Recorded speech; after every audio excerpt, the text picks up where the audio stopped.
welcome to another episode of Teaching with Inquiry Live. Tonight, I am opening up the doors to share with you the very first lesson of my popular Inquiry 101 course. So we're going to go over the getting started, and what that's going to review for you is all of the things that you are going to need to establish in your classroom before you're ready to get started with inquiry. Think of it like your 6 bullet point checklist for the things that you need to check off your list to make sure that your class is ready to tackle an inquiry project. Now, it doesn't mean that they need to be experts at any of these things, but it's definitely something that you need to think through while you're ready to get started with inquiry. So I'm going to walk you through tonight what those things are and to help get you started.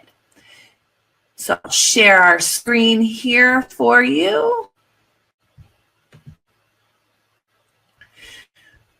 So the very first thing that we have to look at when we are teaching and planning on using inquiry, the very first thing we have to look at is to build independence. So I want to go over some of the rookie mistakes that you can avoid for inquiry.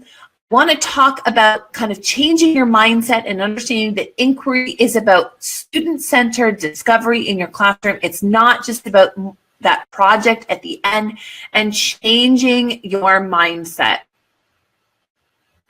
So some of the rookie mistakes that you can avoid. So these are definitely mistakes that I myself made when I was getting started with inquiry. So I'm going to share them with you so that you don't have to make those same rookie mistakes that I did. So first confession of the night, inquiry didn't work for me the first time. It was a total disaster.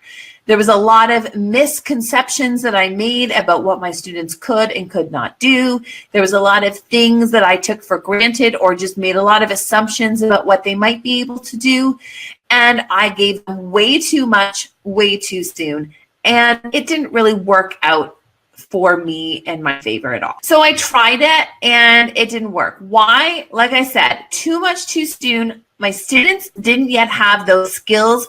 They didn't know how to question. They didn't know how to research. And they definitely weren't ready for independent inquiry because I hadn't walked them through that process. So we've talked before about that inquiry can look like a modeled, a shared, a guided, then independent inquiry. So working through all of those steps is definitely key. Jumping straight into an independent inquiry right at the end of a unit in lieu of a test might not be your best bet if you haven't kind of coached them through that. It definitely felt different from what I was used to. So I definitely had to deal with a little bit of my own anxiety about what it felt like because I was giving some of the say. And I know we often use the word control. We give control away. But I want you to think of control in terms of decision making about where you're going, not necessarily control over what that classroom management piece is. So here's what I learned. I learned that students have awesome ideas, and if you allow them flexibility to make some of their choices, then they can often come up with different ways and different ideas that I never would have thought about. And because it's their own, they have that buy-in, super invested in what it is that they are going to be doing. I definitely learned that there are skills I need to pre-teach if I want inquiry to be successful. Things like questioning, researching, summarizing. Those are some of the most important skills I needed to pre-teach, and I backloaded those through my language lessons. I also needed to know that I needed to build some independent work skills with my students. I needed to have a solid classroom management strategy. I needed to be on top of my assessment so I could hold students accountable for what it is that they were being requested to do. And I needed to be confident myself that no matter what came my way, I could probably handle what was coming. And sometimes that might be a little bit of a false confidence because there's certainly days where I definitely don't feel like I've got it all together and can handle anything that comes my way. But I kind of had to pump myself up and fluff my own feathers to make sure that I was not second guessing every single thing that I did. So what were my next steps? Well, my next steps were to, instead of going straight into an independent inquiry right away and making it so broad and so open-ended, I had to give myself permission to slow it down a little bit and take my time. So I slowed it down. And I had to understand that inquiry is not going to happen overnight. I am not going to go from a teacher-centered model where I make all the decisions and the students just passively receive learning to an independent inquiry model where my students are investigating things and coming up with these awesome ideas and they're independent and I'm conferencing. It doesn't look like that. It doesn't look like that in my classroom now because my students aren't there yet. I have to get them there. That's the goal. I know what that looks like down the road, but they're definitely not there yet. And I have to give myself permission to slow it down and make sure they're ready for what I'm giving them. So it doesn't happen overnight. So I start with modeled or shared inquiry where we're walking and scaffolding them through that process. So I often use an inquiry booklet that walks them through step by step what it is that they need to go through during each section and process so that they can walk through, especially when we're looking at a culminating activity or kind of consolidating some of the things that they've previously learned. And we're doing that more summative assessment part of inquiry at the end that would typically replace a project. That's where I'm going to give them that really heavily scaffolded work to help coach them through that. I want to still make sure choice is embedded in absolutely everything I do. It's differentiated and it's student-centered and student-driven. So if I'm embedding choice in everything I do, where I'm not the only one making decisions, I may have the final say. I may limit choices, but I'm definitely providing choice. So for example, if we're doing structures right now in my classroom, so I've just asked them to build a structure that measures 30 centimeters. Those are really the only parameters that I've given them. It's a structure. So we've talked, I followed their interests in the Wonderwall activity where I had some students that were really interested in buildings and apartment buildings and things like sheds because they had background knowledge, and I had other students that were very interested in bridges. So we definitely investigated both of those avenues because that's where their interests lie. And then I made sure that the parameters allowed them to have that flexibility. They can choose what kind of bridge, they can choose what kind of structures. I've given them what materials I want them to use based on previous experience, knowing for sure that giving kids plasticine and tape and any other adhesive material when building things out of popsicle sticks doesn't work as well. And there's a lot, they think it's great, but it doesn't work as well. So I can put that limitation on them, but they're choosing how they're going to investigate that. They have all the design choices. I've really taken out a lot of the limitations. I haven't prescribed every step and how they're supposed to formulate what they do. They have a lot of creative freedom in that sense. So giving them trust and giving them choice, and that leads to giving them trust. I have to trust that when I ask my students to do something, that they have the responsibility to follow those instructions. Now, that doesn't mean that I give them instructions and they just blindly follow it. I don't think that ever happens for any students, especially when you're talking about 9 and 10-year-olds like I'm working with. But I have to trust that with enough coaching and enough accountability and holding them accountable for the things that I've asked them to do and scaffolding and reminders and all of that, that I've got to trust that they are in it and that they want to do their best. I have to hold on to that firm belief and trust them that they will be okay if I don't control every aspect of what they're doing. I also have to trust that we can get through a mistake. I have to kind of anticipate what their problems might be. So I might have to anticipate that there might be failure. I have to anticipate that there might be a struggle, that they might have to overcome a difficulty in their construction. They might have to do a bit of research. So when I anticipate that what those risks are, it allows me to give them a bit more trust because I know that I can help them through that way, through those problems. So the other thing that you have to think of inquiry is more than just the thing you do at the the end of a learning cycle. There's definitely that you're moving them towards that independent inquiry project or that big student-centered project that might happen at the end. But you're embedding choice and you're embedding student voice in all of the aspects of learning. So you're listening for that spark of interest in your discussions. You're coaching them through different topics that they might be interested in. You're using the things, their background knowledge, to help further on discussions and push them forward. So I think that's really important, is that you have to understand that inquiry is not just the thing you do at the end. So we don't use traditional teaching methodologies for the first 5 weeks, and then finally at the last weeks, give them a whole bunch of choice so that they're just ready to go. If we're not gradually giving them more freedom, gradually showing them that we're listening to them and giving them more choice, if we just throw a lot of that freedom and choice into them at the end, then sometimes they really struggle, because all of a sudden you've kind of pulled the rug out from underneath them and they're not quite sure what to expect anymore. So inquiry is not another word for independent study project. It's a way that you teach in your classroom every day that includes engaging your students in the learning through increasing student voice and choice, wondering about the world around them, and seeking answers to the questions that they ask in a meaningful way.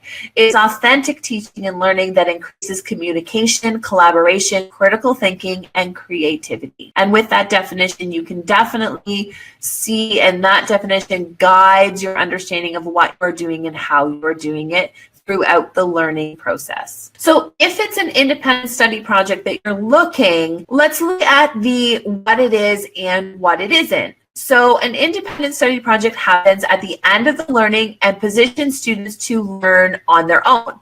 So there might not be a lot of scaffolding, and you might have still a high amount of teacher direction in terms of what it is that they're accomplishing. There might be some less support from the teacher. It often is just a replacement for a test. So, okay, I could give a test or I could give a project, and you just kind of give them the topic, let them go, and hope that they come back with something to present that gives you the information that you want. It might mean that everybody is learning something different in your classroom, but what they're producing might be the same. So if you're learning about, say, the provinces and territories or states, you might assign a different province and territory to each student, and then give them, I want a PowerPoint presentation, and I want you to include this, this, and this, because that's all your criteria.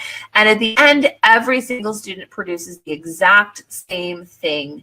And you then have to sit through 30 different presentations, and they're pretty much the same format and the same thing, but you might not have helped them through that and worked through the process, but you've just given them the topic, given them the concept that they have to research, and letting them go, and then looking at their final product, which is all the same typically. It's also a contained project that doesn't necessarily transform their learning. So they could it's more of a regurgitation of fact, and like a test, but not in more of a creative way. So when you're looking at more of an inquiry-based learning, you're definitely starting with the question, you're building on the curiosity of students. So each year it might look a little bit different depending on what students are in your classroom. It happens throughout the teaching and learning process. So it happens in the beginning, the middle, and the end. It increases your student voice and choice, so they have ownership in what it is that you're doing. They have a say, they have a voice. It's partly their idea. Students and teachers are collaborating to learn and share new things with one another. There's a lot of reflective conversations throughout the learning. You are sharing different ideas, and you are building communication, collaboration, critical thinking, and creativity throughout that time. How are you going to make it more than a project? So you need to engage students to activate their prior knowledge. You want to know what background knowledge the students are there. You want to work with them to help them explore new ideas and discover and share with others what they find. Definitely the only voice of learning should not be the teacher, but students should also be able to learn from each other, not just listening to the teacher lecturing. They have to be able to explain and experience how things work through STEM activities, hands-on, and even direct instruction. There is definitely a point where direct instruction for certain concepts are absolutely the best way to teach certain things. And I think that's definitely okay to give yourself permission that not every minute of every day needs to be an inquiry thing. Sometimes there's certain concepts where you have to go back to rely on direct instruction because you've got to talk with the students and get that information to them. And sometimes direct instruction is just the best way to do it. You need to elaborate on the learning by making learning connections within and between concepts learned. So that's one of the goals, is they learn this thing, then they learn another thing. And then you have those knowledge building conversations where they are connecting those dots and you are connecting the pieces of their learning. So they might start with 10 questions, and then you're starting to look about how those questions, how the answers to those questions are all connected. And you can also evaluate new information and share what was learned. So you want to stop and have those reflective conversations. I find that that's almost the most important portion of my teaching cycle. If I'm looking at a lesson, is we do a lesson, we do an experiment, we have a conversation, and then we reflect. And that reflection piece is probably one of the most valuable tools that I use to make sure that students are not just memorizing, but are learning. Is we talk about what that means. We give an example. We share what we learned. And we definitely build that knowledge through conversation. And I try not to be the only one talking during those conversations. So one of the most important things that you need to do before you're ready to start inquiry is you really need to change your mindset.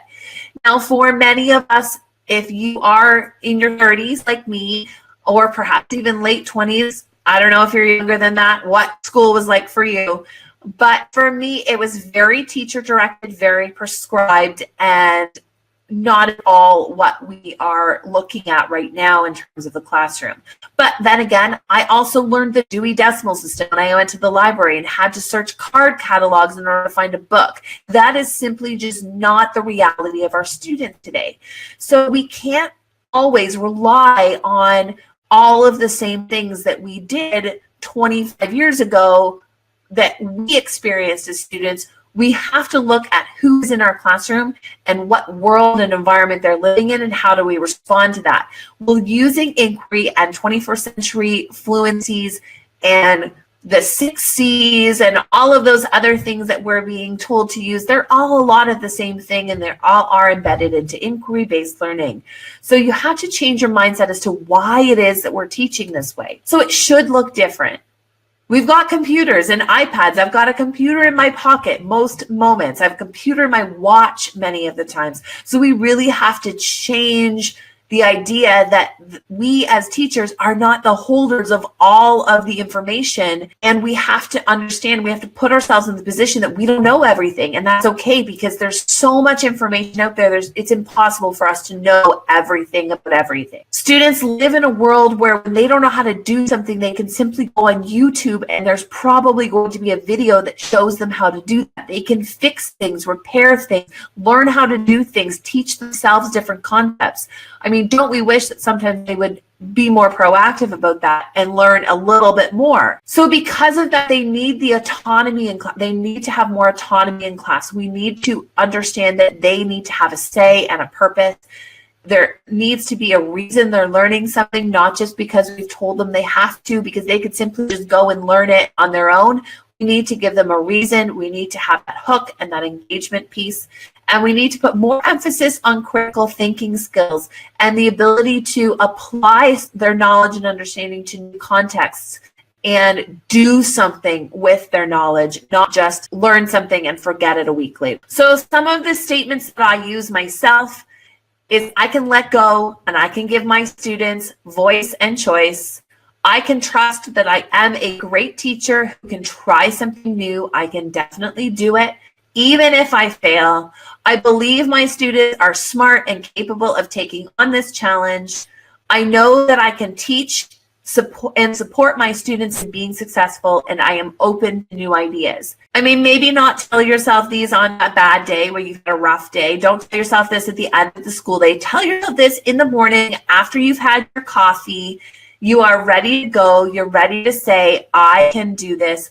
Maybe when you're refreshed think about this. If you're going on to spring break or March break soon, go into that with a fresh perspective, or come back from your vacation if you're going away on vacation with a fresh perspective that you can do these things. You can let go of some of the maybe previous hangups that you may have had, and you can totally do this because you've got it. Just the fact that you're interested in trying a bit more inquiry means that you're ready. You're absolutely ready to give it a shot. You just have to kind of fluff your feathers and get yourself out there and kind of think, what do I need to do this, and know that you've totally got this. So if you're taking this in my Inquiry 101 course, at the end of all of my courses, I always have a getting started, or I always have a challenge at the end of each course. So for those starting, there is an Inquiry 101 library. So unfortunately, if you want to get access to that Inquiry 101 library